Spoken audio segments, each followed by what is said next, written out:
The Federal Reserve speaks and the markets shrug. Here to join us, we've got Peter Schiff, a man who never shrugs when the topic is the Federal Reserve. He's the president of Euro-Pacific Capital. Peter, welcome. Bernanke, in his release statement, they noted slightly strengthening economy. They said things are getting a little bit better. At the same time, they lowered their GDP estimate to 2.5% for 2012. Is this wishful thinking, a mixed message, or what exactly? How do you put those two together? You might call it overt propaganda. I think the U.S. economy is getting worse, and the Fed is constantly having to ratchet down its previous expectations. And of course, I think it's a lot worse than the Fed chairman lets on, because I think there's a lot more inflation than he'll admit to. And I think one of the reasons it looks like the economy is growing is because we're measuring it with phony inflation data. I think if the data more accurately reflected the amount of inflation that Ben Bernanke is creating, you would see that the real economy is actually shrinking.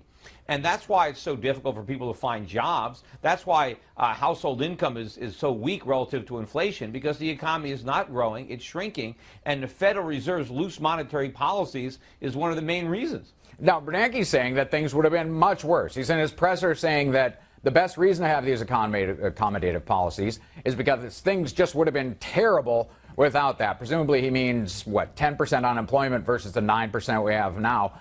How is that wrong? Well, maybe to the extent that a heroin addict would say, yeah, if I wasn't taking more heroin, I'd be going through withdrawal.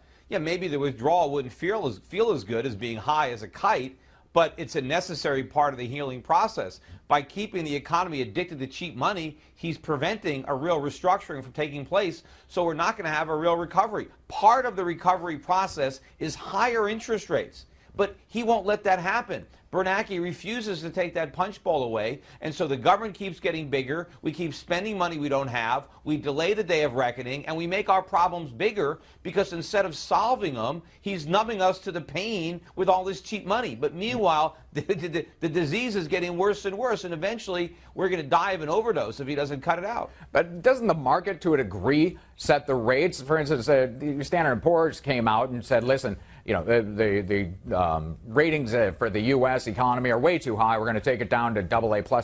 Rates actually went lower then. If people just want to go to the U.S. for want of a better place to hide, aren't our rates naturally going to be what happens there? I mean, I'm confused as to how the market keeps voting towards us. The market is not setting the rates. That's the problem. And sure, S&P downgraded us all the way down to the second highest rating. I mean, as far as I'm concerned, we should be junk.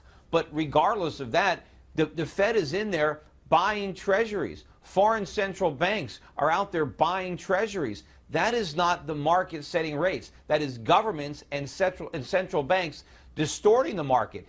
Rates are too low. I mean, does anybody really think that the market on its own would put short-term rates at zero? No, there's no way that would happen. The government is doing that, and it is creating problems. Just like the low interest rates under Alan Greenspan, that 1% Fed funds rate, that's what inflated the housing bubble.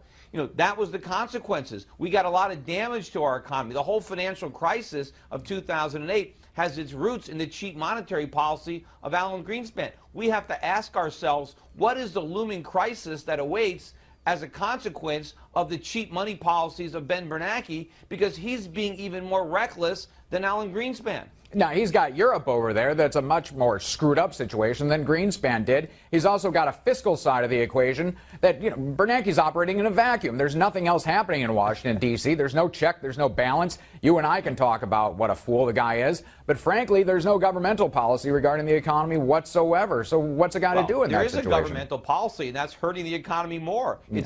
It's growing the government. The government is enormous. That's what's hurting the economy. But if the Federal Reserve stopped buying all these bonds and let interest rates go up, the government would be forced to make cuts, just like Europe is now trying to force Greece to make cuts, but the Federal Reserve is letting our politicians off the hook. And by the way, the situation in Europe is actually working to Ben Bernanke's advantage, because people are so worried about the euro. They're buying dollars that they might not otherwise buy, and so that's buying us some time, because the dollar collapse is being postponed by the problems in the euro. But the dollar collapse is still coming, and it's going to be that much more spectacular now because of all the extra money we've printed and all the extra money we've borrowed because of Ben Bernanke. Can we beat the euro to zero? That seems like the most screwed up currency. I mean, the dollar will exist, devalued or not. The euro probably shouldn't exist whatsoever. Doesn't that work to our benefit if we like and neglect the dollar? I think we're going to win the race to the bottom, unfortunately. You know, it's not a race you want to win, but it's one we're prepared to win, I guess. Yeah, we'll do our best, and we'll keep you posted. Peter Schiff, he's the president of Euro-Pacific Capital. Thanks so much for joining us, Peter. Anytime.